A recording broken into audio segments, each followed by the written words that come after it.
Salut et bienvenue dans le deuxième épisode de Creative Minds. Aujourd'hui, je reçois Bruce Ligne, qui est tatoueur et dessinateur. On a parlé hip-hop, on a parlé ennui, on a parlé création. J'espère que c'est un épisode qui va te plaire.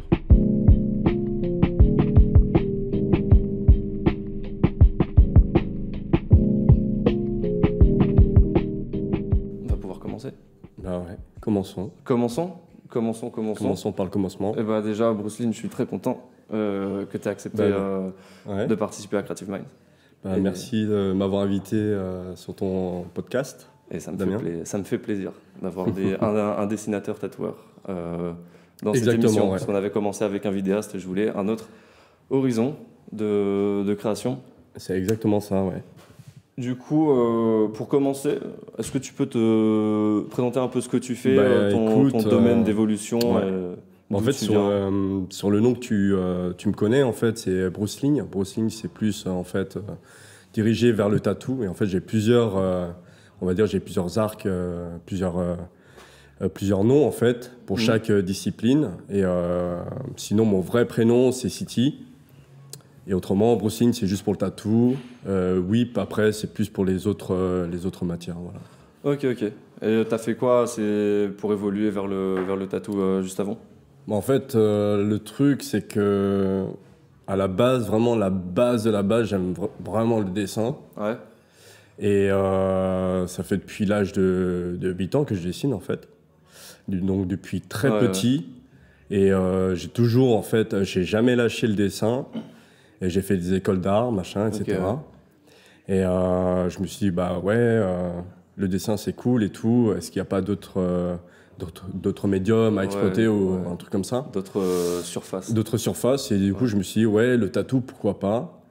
La vraie histoire, c'est que je suis arrivé en fait dans cette coloc, donc il y a 4 ans, et j'étais en coloc avec un tatoueur. Et je me suis dit, ouais, un tatoueur, tu sais, c'est le gros, je m'imaginais, tu sais, le gros mec tatoué, blouson noir, tu sais, le loupard, tu vois, l'image vraiment à l'ancienne, quoi. Vraiment à l'ancienne, tu sais, le gros loupard et tout, etc. Et en fait, pas du tout. C'était un gars plutôt tranquille et tout. Et il m'a fait un peu découvrir ce monde du tatou, que j'ai bien kiffé et qui correspondait vraiment, on va dire, à ma vie, quoi. Enfin, tout ce qui est porté sur l'art, etc. Mais je me suis pas dit tout de suite, en fait, le truc, il fait du tatou, je vais faire du tatou. Je me suis pas, en fait, c'était pas tout de suite le déclic. Et j'ai vraiment découvert le truc et je me suis dit, ouais, putain, c'est cool. Et je me suis dit, bon, bah, ok, c'est cool. Mais moi, je préfère, en fait, à l'époque, j'étais designer dans une boîte. Designer graphique dans une boîte et ça me plaisait bien et je me suis jamais dit ouais je vais basculer du jour au lendemain, faire un truc dans le tatouage, etc. Donc c'est venu vraiment petit à petit en fait. Ouais. Et tu fais réellement du tatou depuis combien de temps? Et là ça fait 1 an et demi que je tatoue, ouais. Ok. Un peu plus d'1 an et demi. Et du coup moi je voudrais soulever avec toi le truc, les différents en fait, domaines d'évolution du dessin. Parce que tu viens de dire, tu fais du tatouage, tu as commencé avec des écoles d'art, du coup tu touches sur du papier, tu dessines des boards. Exactement, ouais. C'est quoi la limite? C'est quoi, en fait, je pense que, c'est quoi la finalité du truc? Bah, le truc, on va dire que la matière commune, c'est vraiment l'art, dans toutes ses formes, etc. Et je pense que j'ai vraiment commencé par le dessin et je me suis dit, ouais, pourquoi pas aller ailleurs? En fait, il y a vraiment un truc faut vraiment voir le truc dans le sens, on explore quelque chose. Toujours, à chaque fois, aller peut-être dans un espèce de challenge ou quoi, explorer d'autres horizons. Un truc que tu connais pas ou voir autre chose, tout simplement. Un peu comme un gars qui, à l'époque, explorait le monde et on se disait, ouais, la Terre, elle est plate. Si du jour au lendemain, voilà, tu t'aperçois qu'elle est ronde, tu fais putain, ouais, tu découvres d'autres horizons et c'est encore plus génial, en fait. Ok. Et est-ce que tu ressens du coup cette évolution en fait en termes de plateforme de dessin j'ai plus le mot le support, le médium de support de dessin. Est-ce que en fait t'as je trouve une évasion au niveau des supports. T'en as de multiples, la peau, la bordure, ça. Est-ce que tu ressens la même chose en termes de domaine artistique? Les domaines autres que le dessin en fait, de la poterie, de la musique, je sais pas, est-ce que tu ressens un peu cet attrait vers d'autres formes d'art, tout en gardant un côté plus important sur le dessin, enfin que ça reste ton axe principal. Ouais. Après des découvertes, est-ce que ça t'attrait aussi ce côté-là? L'attrait vers d'autres domaines que le dessin, l'art, le dessin. Ouais, c'est ça. Bah effectivement, je pense qu'on a tous une sensibilité par rapport à la musique, le dessin, etc.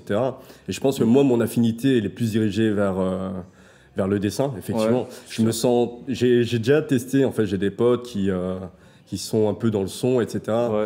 Mais je pense pas que j'ai les capacités en fait de pouvoir explorer ce domaine-là, même si j'aime beaucoup ce qu'ils font. Et qu'est-ce que tu entends par capacité? C'est-à-dire connaissance technique? Je pense que la force, enfin la volonté de faire.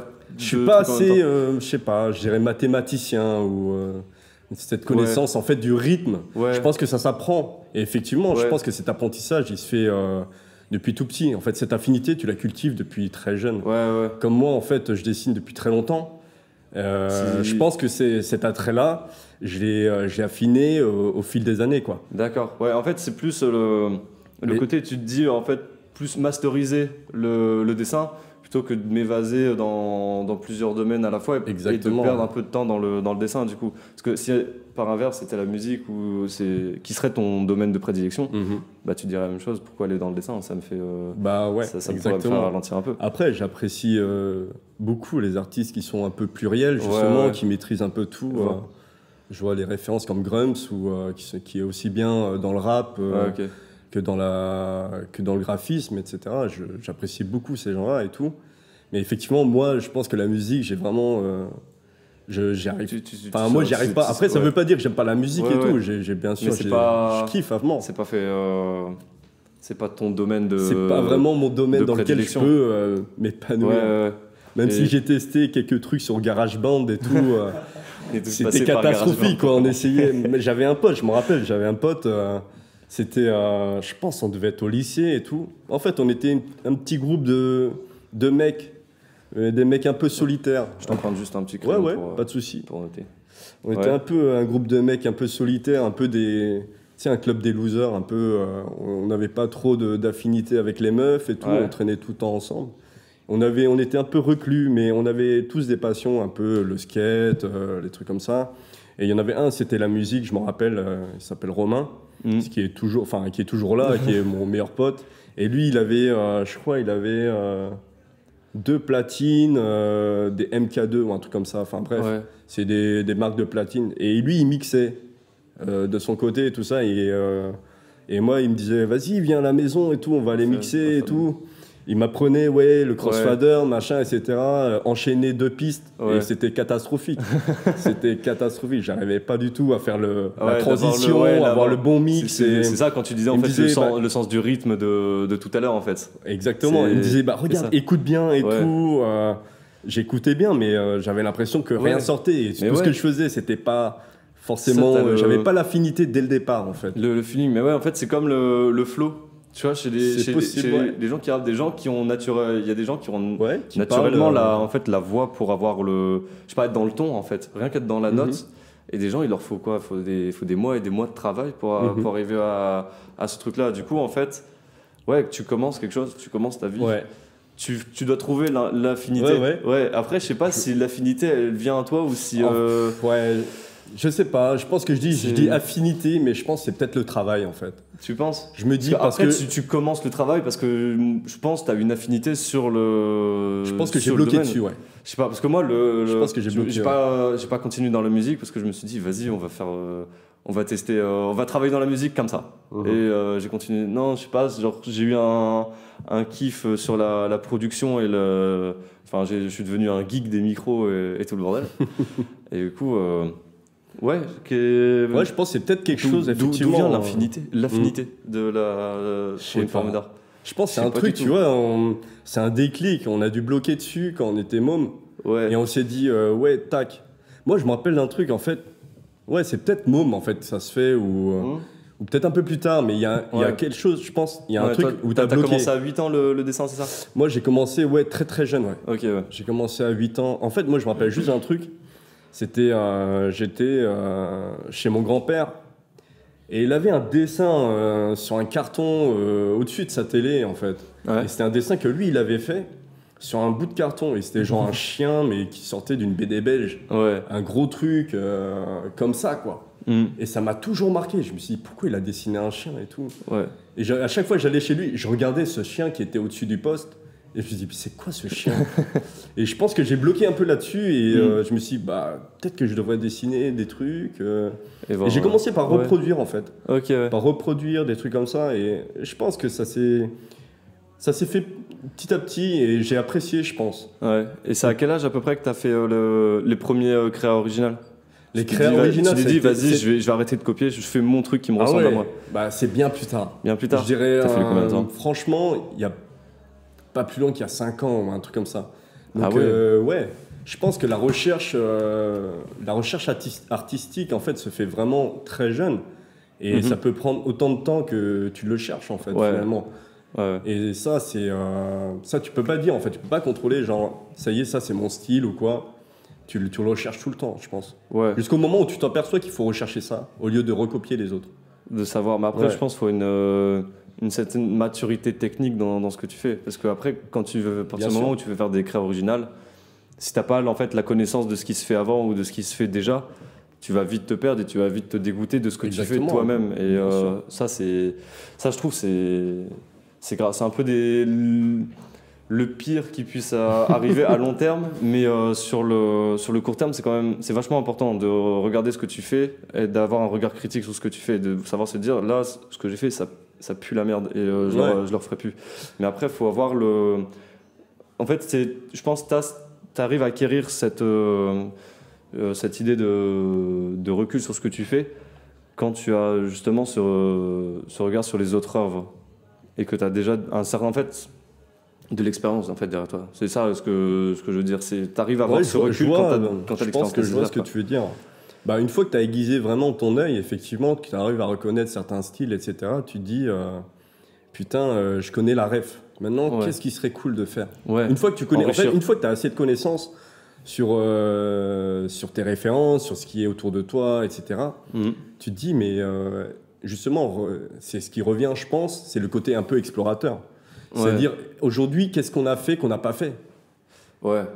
Qu'est-ce qui n'est... Et c'est ça la différence. Comment innover le truc? Comment innover? Et même si aujourd'hui, on sait tous, je pense, dans la musique ou quoi, dans le dessin, on a vu pas mal de choses. Maintenant, c'est effectivement, il y a peut-être un truc aujourd'hui, c'est le remix de remix de remix de remix. Ouais, c'est ça en fait. Mais je pense... Ça a toujours été un délire comme ça. Après, je pense que pas. Je me sens pas assez cultivé. Ah oui, pour pouvoir dire que toutes les formes d'art c'était c'était pas du recyclage, mais ça a pris le meilleur d'une forme pour après l'associer à un truc nouveau. C'est comme c'est ça que j'aime bien dans le hip-hop et la culture hip-hop, c'est un peu l'universalité que ça dégage. Parce que là, tu retrouves du hip-hop dans tout maintenant, dans la pop, dans le rock, dans le reggae, et puis c'est toujours le même système. Tu prends les gimmicks, tu prends les accords et tu les appliques avec des rythmiques de hip-hop. Et est-ce que tu penses que le hip-hop c'est la finalité, comment dire, en termes de recyclage de forme, je veux pas dire recyclage en termes péjoratifs, mais juste c'est la résultante. Reprendre je pense que c'est le hip-hop, c'est un mouvement bien à lui en fait. Il a vraiment été, il est né en fait de plein de styles justement avant lui. Ouais. Et il a bien eu son. Je pense qu'il y a aussi autre que le hip-hop. Il y a toute une histoire, je pense. Ouais. C'est pas que la musique en elle-même, c'est que je suis d'accord. Cette histoire, en fait, elle est propre au hip-hop. Ouais.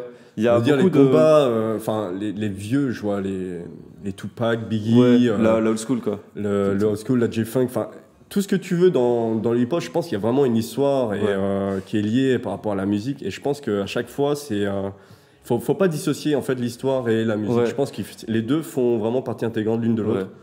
Et je trouve ça important. Et je pense que le hip-hop en lui-même, jusqu'à aujourd'hui, a sa propre histoire. Et je pense que c'est une entité à proprement dit. Je trouve qu'il y a beaucoup de moments où j'ai du mal à qualifier un artiste s'il est rappeur ou chanteur ou s'il fait de la variété ou des trucs comme ça. Mais et en fait, moi je trouve c'est à partir d'un... En fait, le hip-hop c'est devenu tellement large dans le rap. T'as tellement de variétés différentes, de flows différents qui sont à chanter, kicker ou tellement d'horizons aussi musicales différents. Je trouve en fait ce qui rallie un artiste au hip-hop, c'est plus maintenant aujourd'hui. Ça l'était il y a un bout de temps, mais aujourd'hui je trouve ce qui rallie un artiste au hip-hop, c'est plus l'histoire qu'il a eue en fait avec le hip-hop comparé à ce qu'il fait maintenant. Par exemple, Lumpa, je l'ai commencé à l'écouter avec les EP Majesté et Seigneur, et là c'était vraiment hip-hop carré. Et après il s'est mis à dériver un peu de cette base. Tu parles de qui? De Lumpal. Ah oui. Oui, il s'est mis un peu à dériver de cette base pour arriver à un truc plus chanté, mais pour moi ça reste du hip-hop parce qu'il a cette culture et il a ce background derrière en fait. Il a l'historique. Et tandis que d'autres artistes qui n'auraient pas par exemple qui te sortiraient un Janine comme ça, qui n'aurait pas cette sensibilité-là peut-être aussi. Ouais, mais tu sais ce passé derrière de culture rap, je sais pas si ça me viendrait à l'esprit de les qualifier de rappeurs directement. Ouais, je sais pas. Lumpal, je t'avoue que moi j'aime bien ce qu'il fait et tout, mais j'ai l'impression que comme tu as dit, le hip-hop. Enfin, moi, c'est vrai que je parlais du vieux hip-hop, effectivement. Ouais. Comparé à aujourd'hui, je pense que le hip-hop est devenu effectivement peut-être de la pop, la nouvelle pop d'aujourd'hui, quoi. Ouais, c'est-à-dire que c'est Parce que par nouvelle aujourd'hui, pop, tout le monde écoute, c'est devenu populaire. Avant, c'était peut-être un peu pointu, tu disais, tu écoutes du Rakim, tu écoutes du Gangstar, t'es là, t'es à l'ancienne, t'es vraiment hip-hop, baggy, machin, etc. Aujourd'hui, tu écoutes du Lumpal, bah, en fait, je pense que tout le monde connaît, en fait. Moi, je pense qu'à partir d'un moment où tout le monde connaît, tu tombes un peu dans la variété ou la pop, effectivement. Ouais, c'est pour ça, en fait, ça rejoint aussi le fait que ça emprunte à tous les styles qui existent déjà. Pour ça, moi, je me demande, qu'est-ce qui va dépasser le hip-hop dans 15 ans Qu'est-ce qui va dépasser le hip-hop dans 15 ans Je pense, en fait, il aura tellement muté, et on l'aura pas vu venir, il aura tellement muté qu'on va trouver un autre style, mais... Enfin, après, tu vois, c'est toujours ça,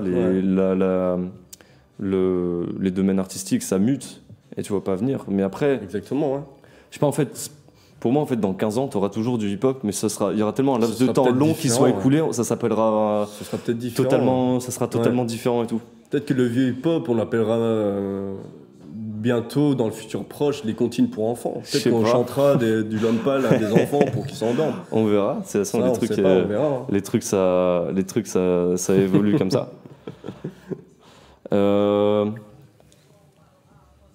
D'accord, j'étais pas dans le cadre. Des aléas. Je voudrais aborder avec toi maintenant l'idée de l'ennui dans le processus artistique. L'ennui. Qu'est-ce que tu penses de l'ennui? Je différencie grandement. Ce que tu entends l'ennui. Ouais, c'est ça. Je différencie grandement l'ennui et ne rien faire. Parce que pour moi, c'est deux choses différentes. L'ennui à proprement parler. L'ennui. Qu'est-ce que... Je sais pas, toi, qu'est-ce que t'entends par exemple dans la musique, l'ennui? L'ennui, enfin c'est pas... Genre t'as plus envie d'écouter... En fait, c'est pas vraiment genre... en fait, c'est plus l'ennui dans la création plutôt que dans l'appréciation d'une œuvre. C'est plus... Je pense l'ennui pour moi, ça peut être quand je sais que j'ai quelque chose à faire et j'ai un but. L'ennui, peut-être qu'au bout d'un certain moment, c'est peut-être pas forcément un ennui ou quoi, mais genre c'est vrai que ça va pas me nuire vraiment ou m'ennuyer, mais je sais que ça va me saouler. Et à un moment, je pense que... Tu vas avoir une saturation, en fait. T'imagines une expo, j'ai 20 tableaux à fournir ou quoi, et je me dis, voilà, je suis au 18e, il m'en reste 2, putain, ça me saoule à mort. Ça peut être de la frustration, ça peut être aussi de l'ennui. Et t'es là, tu dis, putain... C'est plus, en fait, t'es ennuyé de faire ton boulot plutôt que de le commencer. Moi, ce que j'entendais par ennui, c'était plus l'idée de faire... Mais en fait, t'es sur ton canapé, mais t'as rien. Genre, t'as pas la motive, t'as pas la déterre, t'as pas le truc. T'es vraiment la larve dans ton canapé. Est-ce que tu penses que ça, au fond, ça a un impact et ça a un impact dans le sens, ça sert et est-ce que c'est nécessaire, en fait, je pense que c'est à créer. Je pense un peu comme le syndrome de la page blanche. Je pense que C'est nécessaire, effectivement. Ouais. Je pense qu'au bout d'un moment, tu peux pas tout le temps créer des trucs, du dessin. En fait, t'es pas une machine. T'es pas une machine, t'es pas t'es pas une industrie, tu vois. T'as je sais pas combien de pièces à sortir au bout de la journée. Enfin, je pense que le truc humain, c'est que dans le dessin, faut que tu kiffes, en fait. S'il y a un moment où tu kiffes pas, je pense pas qu'il faut se forcer. Des fois, tu peux essayer, ça passe. Et des fois, ça passe pas. Il faut faire autre chose. Ça coince. Moi, ce que je fais pour tuer justement le truc de l'ennui, il faut justement ce truc de recul. Un peu, tu pars en vacances, tu vas, je sais pas. Je sais plus comment t'appelais ça la dernière fois, c'est le... Je sais plus trop. T'avais sorti un mot pour ça. Ah ouais? Je sais plus. Je t'avoue que j'étais peut-être inspiré à ce moment-là. Et du coup, on va peut-être retrouver au fil de la discussion, je sais pas. Je vais réfléchir. Ouais.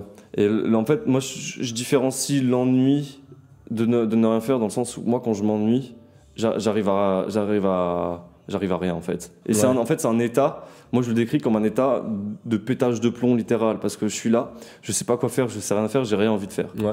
Et ça fait, en fait, c'est un état de stagnation dans lequel j'arrive pas à sortir moi-même. Il faut que j'attende, il faut que le temps passe pour que j'arrive à en sortir moi-même. Et c'est vraiment une prison momentanée. Et en fait, je différencie avec ne rien faire parce qu'en fait, des fois, ça m'arrive de ne strictement rien faire, d'être assis. Mais là, je pense en fait, je fais tourner mes méninges, tu vois, je réfléchis en même temps, je ne fais rien, mais en fait, c'est un peu différent de l'ennui. Parce qu'en fait, je trouve quand tu es dans l'ennui, ton système... tu réfléchis tellement à qu'est-ce que tu vas faire. En fait, tu es trop occupé à trouver une solution à combler l'ennui. Exactement. Plutôt que quand tu es posé et que tu ne fais rien, en fait, c'est là où tu as les idées qui s'imbriquent, les idées qui se dégagent. Et moi, je sais, quand je travaille à l'usine, je fais mes manies et tout, ça me fait beaucoup de bien parce qu'au fond, en fait, je trouve je ne fais rien parce que je réfléchis pas pour faire ma tâche. Mais j'en profite dans ma tête pour réfléchir, pour me poser des questions sur mes projets, pour les mettre à l'épreuve et pour faire les trucs. C'est pour ça que moi je trouve que l'ennui, il n'est pas réellement nécessaire, il est frustrant. C'est surtout rien faire en fait dans le processus. Tu as besoin de rien faire parce que c'est justement là où tu disais juste avant, tu as besoin de ce recul sur ton œuvre et on n'est pas des machines. Au bout de 2-3 heures de taf, tu commences à en avoir marre. Et ce que je disais au début aussi, c'est que tu te dégoûtes toi-même de ton taf à force si tu taffes trop, je trouve. Et ça, là, t'as le truc qui coince. Bah ouais, comme t'as dit et tout, c'est vrai. Je pense un peu genre quand tu vois, t'as un mot au bout de la langue et tout, et tu dis putain, c'est quoi ce mot? Et tu te dis que en fait, plus t'y penses, et plus tu trouves pas. Ouais, c'est ça. Et comment sortir de l'ennui? Comment sortir de l'ennui? Et effectivement, moi je pense que c'est comme ça un peu que je marche, c'est que quand je suis vraiment trop dégoûté, je fais autre chose. Et cette autre chose en fait va te faire rebondir là-dessus. Et direct, ça va il y a des idées qui vont popper. Ouais, c'est ça. T'as des idées qui vont popper et tu te dis ah putain, c'est ça. Comme ce petit mot que je cherchais depuis tout à l'heure, ça y est, c'est ça en fait. Et du coup, tu rebondis et là, tu repars. Quoi. C'est pour ça qu'effectivement, cette partie de cette page blanche, etc., où là où tu fais rien, etc., elle est clairement nécessaire en fait pour que tu puisses rebondir. Quoi. Ouais. Et moi, j'entends beaucoup le délire. Ah oui, il fait ultra chaud. J'entends beaucoup. Quand j'étais petit, je me faisais beaucoup chier et mes parents me disaient souvent non, c'est important de s'ennuyer, Damien, mais je trouve c'est confondu avec le truc. C'est important de rien faire parce qu'en fait c'est quand tu fais rien que tu stimules ta créativité parce que tu as le temps de réfléchir et tu as le temps de trouver un truc pour arrêter de rien faire après, tu vois. C'est ça, c'est pour moi ne rien faire mieux que de l'ennui personnellement. Est-ce que c'est pour ça qu'il y a autant de monde au chômage? Peut-être qu'ils sont tous des créatifs finalement. C'est un autre débat. Et Gilets jaunes, Emmanuel Macron, on laisse ça pour une autre série de podcasts, on verra ça. Maintenant, je voudrais aborder la question du minimalisme au sein d'une œuvre. Parce que je vois les œuvres autour de nous. Vous ne les voyez pas, mais je mettrai des screens sur la vidéo, sur le produit final. Carrément, merci. Les auditeurs verront. Et je trouve qu'il y a peu de traits. C'est très minimaliste. C'est très minimaliste, c'est très, très, très calme. Et c'est posé, c'est reposant à regarder le truc. Ouais. Et pourquoi aussi peu de traits, selon toi? Bah en fait, je sais pas. Ok, prochaine question, vas-y. Comment tu perçois ta création? Vas-y. Non, je pense que ce qui est minimal, en fait, on voit on va dire qu'on voit tout ce qui est... si le moins de choses tu ajoutes, le mieux ce sera pour la lecture. Ouais, en fait, tu vas direct à l'essentiel. Exactement. Ouais. Et je pense que c'est important, en fait, au loin qu'on visualise quelque chose et qu'on se dise « Ah ouais, ça c'est ça. Un aplat de verre, je veux dire une couleur, etc. Ça va te faire penser à telle ou telle chose. » Un peu comme un sigle, tu vois. Je sais pas, quand tu regardes par exemple... je vais citer, mais je sais que c'est pas bien. La virgule Nike. Ouais. Avant, elle était tout le temps accompagnée du Nike, la typo Nike avec la virgule, tu vois. Ouais. Oh, je suis chaud. Et aujourd'hui, en fait, tu vois, Nike, ils utilisent juste la virgule, tu sais ce que c'est en fait. T'as pas besoin de dire, c'est des Nike, quoi, tu vois. C'est rentré dans l'inconscient collectif aussi, je pense, avec toutes ces années. Avec la simplification. Et vu comment le signe est simple, on voit, enfin on reconnaît, tu vois. Et je trouve que la simplification, ça permet tellement de choses et une lecture beaucoup plus facile. Une lecture beaucoup plus fluide. Après, moi, je pense, en fait, je viens de penser à ça à l'instant, en fait. C'est que, au fond, en fait, qui n'est pas minimaliste? Qui va ajouter des détails à son œuvre juste pour avoir des détails en plus qui vont pas servir, en fait, le propos de l'œuvre globale? Enfin, je joue comme il y a tout pour faire un monde. Enfin, je pense que ça existe, mais je vois pas le but derrière. Justement, en fait, si tu mets du détail, tu te mets dans soit un courant artistique particulier, soit tu as quelque chose en fait à signifier avec ces détails. Du coup, en fait, je me demande qui n'est pas minimaliste dans sa manière de créer. Parce que pour moi, le minimaliste, c'est aller à l'essentiel de ce que tu veux, c'est-à-dire identifier ce qu'il faut, identifier ce qui a besoin pour le strict minimum pour ton propos, plus un plus pour l'embellissement de l'œuvre. Et non, je suis en train de me perdre dans mes mots là. Non, mais je vois. Je suis en train de faire le début de ma phrase en fait. C'est ouais, tout le monde en fait a sa limite de minimum en fait, c'est ça que je veux dire. Ouais. C'est peut-être, je sais pas, c'est peut-être aussi un point de vue. Au final. Ouais. Bah dire peut-être le mec qui fait des trucs compliqués, peut-être pour lui c'est le minimum qu'il puisse faire et peut-être qu'il peut pas retirer plus en fait. Tout est. Après, nous, on a mis des étiquettes un peu partout et on dit que ça, c'est comme ça, quoi. Ouais. Parce que minimaliste, tu vois très vite la pièce vide, la chaise qui est juste dans le truc, alors que non, en fait, c'est vraiment, je trouve, en fait, c'est tout le monde est minimaliste, mais à son sens, c'est ultra subjectif. Comme, je pense que c'est plus une question de point de vue. Ouais. Après, en fait, c'est sûr, dès qu'il y a c'est plus facile d'identifier comme minimaliste les œuvres, enfin les trucs un peu plus légers. En art qui sont moins bourrés pour la compréhension de l'œuvre. Mais après, c'est un truc avec plein de détails. Par rapport à un dessin comme toi tu fais, est-ce que ça peut être considéré comme minimaliste? Je sais pas, c'est compliqué comme question. On revient au début, c'est le serpent qui mord sa queue. Ta question, elle est complexe. Et effectivement, on peut faire un autre épisode sur le minimalisme. Vas-y. Effectivement, mais... moi, c'est vrai que je trouve que, comme on dit tout à l'heure, il y a une petite affinité sur la lecture. Ouais. C'est-à-dire que tu as des gens aussi, ils aiment bien voir des choses, plein de choses. Ouais. Moi, j'aime pas voir trop de choses. Ouais. Même si ma chambre, c'est un bordel, tu vois, j'aime bien aussi, ce que je vois dans mes œuvres et tout. Ouais. J'aime bien voir l'essentiel, en fait. Effectivement. Ouais. Pour une meilleure lecture. Ok. On est déjà à 29 minutes 18 secondes et 20 secondes maintenant d'enregistrement. Je vais juste te poser une dernière question. Comment toi tu perçois ta création en termes de motivation? C'est quoi le carburant de la création? Est-ce que tu ressens ça comme un devoir, comme un comme un devoir, comme un besoin? Est-ce que c'est un besoin extérieur, c'est un truc que tu t'infliges toi-même? Ou est-ce que c'est, je sais pas, c'est inné? En fait, c'est quoi le carburant de la motivation? Moi, perso, je trouve pas... le carburant de ma motivation? Ouais, de ta motivation. Moi, perso, j'arrive pas à trouver le carburant. Moi, sûrement, je fonctionne beaucoup à la frustration. Ouais, enfin, pas la frustration, à la... Je vois ce que tu veux dire. J'ai plus le mot, mais comme je te disais la dernière fois, je passe des fois 2 semaines sans faire de son. Ouais. À la culpabilité, en fait. Je fonctionne de fou à ça. Et en une semaine, je peux te produire un EP. Pendant 6 mois, je fais rien, tu vois. Ouais. Mais c'est instable comme processus.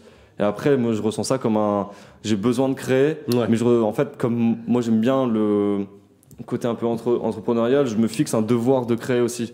Un mix d'un peu tout. Je dois avoir ton avis sur la question. Carburant, devoir, créer. Le dessin, effectivement, je pense que c'est un besoin parce que c'est un truc que j'ai depuis longtemps. Et en fait, passer une journée sans créer, c'est difficile un peu. Ouais. C'est comme passer une journée sans boire ou quoi. C'est trop frustrant. Effectivement, tu peux pas... Il y a un truc, t'es dans le besoin en fait. Ouais. C'est comme un peu une drogue. Je sais pas, t'as besoin de ta clope, ta nicotine, etc. Ça a coupé ton côté? T'as relancé ici? Je vais refaire un clap. Yes. Un instant. Clap. T'inquiète, je ne savais pas non plus. Ça a pris c'était quoi la question? Je me rappelle plus trop. Du coup, ça va faire un petit bug au montage, ça va être bizarre. Mais on parlait juste avant de comment percevoir sa création. Est-ce que c'est un besoin? Est-ce que c'est un devoir? Ou est-ce que c'est est-ce que c'est un besoin, un devoir ou autre chose? Ouais. J'ai que ces 2 mots qui me viennent en tête là. Et c'est quoi le carburant de la création? Je pense que le dessin, c'est plus un besoin qu'un devoir, parce que je pense que personne aime faire les devoirs, même quand t'es gamin et tout. C'est un devoir, c'est chiant. Je pense à partir du moment où tu te fais plaisir, c'est cool. Ouais. Après, je pense plus que c'est un besoin, c'est plutôt comme une drogue, tu vois. Comme une drogue, où c'est comme un peu ta clope, t'as besoin de nicotine. La nicotine. Et t'en as besoin en fait, t'es obligé. La drogue. Ouais. C'est ça. C'est juste un besoin fondamental en fait. Tu peux pas, y a pas une journée où tu penses pas à ça en fait. Ouais. C'est vraiment fondamental. T'es pris de toutes parts. Petit-déj, tu penses ça, et après tu penses ça. Mais moi je suis pareil, j'y pense en me couchant et j'y pense en me levant. Ouais. Et je pense que mon coloc c'est pire, c'est encore pire, c'est plus... ça peut devenir de l'autisme, ça peut devenir de l'autisme. Mais c'est bon justement, moi ça me motive énormément. Ouais. Est-ce que quand tu vois ton coloc dessiner, ça te motive à dessiner? À fond. Est-ce que tu te culpabilises de pas dessiner? Oui. Ouais, ça fonctionnait comme clairement, ça. Clairement, quand on est face aux autres, c'est comme tout. C'est série de sport et moi que j'étais en train de bouffer mes chips dans le canapé, je fais peut-être que je m'y mette. Mais je pense que c'est comme tout un peu. Tu sais, quand t'as quelqu'un qui est dans le même domaine que toi. C'est un peu la compétition positive. C'est un peu, en fait, on s'entraîne. En termes de productivité, pas en termes de rendu final, mais en termes de productivité. On s'entraîne l'un et l'autre, et je pense que c'est hyper important quand il y en a un. Effectivement, on parlait tout à l'heure de la page blanche ou quoi. Ouais. Et je trouve que, bizarrement, quand t'es à 2, quand on est à plusieurs, il y a une espèce d'émulsion, une synergie qui se crée. Ouais. Et un peu comme une atmosphère créative en fait, même si vous n'avez pas sur la même chose. Je pense que l'avoir à côté, ça motive parce que vous êtes dans la même vague. Le collectif, ça motive de fou. Ça motive de fou. Ça motive de fou. Ça t'emmène un peu plus dans tes retranchements, d'aller plus loin. C'est comme un challenge. Effectivement, il y a peut-être un pseudo truc de compétition, etc. Ouais. Mais c'est toujours positif. Ouais. En fait, c'est pas genre je suis le meilleur, je dessine mieux que toi ou quoi. C'est quelque chose, on se voit l'un l'autre ce qu'on fait. On se dit putain, ça c'est ouf ce que t'as fait, ce que t'as sorti, c'est dingue. Et c'est hyper positif quoi. C'est pas gay, hein. C'est quelque chose d'hyper joyeux quoi. Ouais. Ok. Bon on va s'arrêter là. Il y en a 34 minutes d'enregistrement. Ça sera amplement suffisant. Amplement suffisant, je pense. On a abordé pas mal de trucs que j'avais prévus. Du coup, c'est super cool. Je te remercie encore une fois d'avoir participé. Merci d'être venu. Mais c'est vrai que ça fait bizarre. Voilà.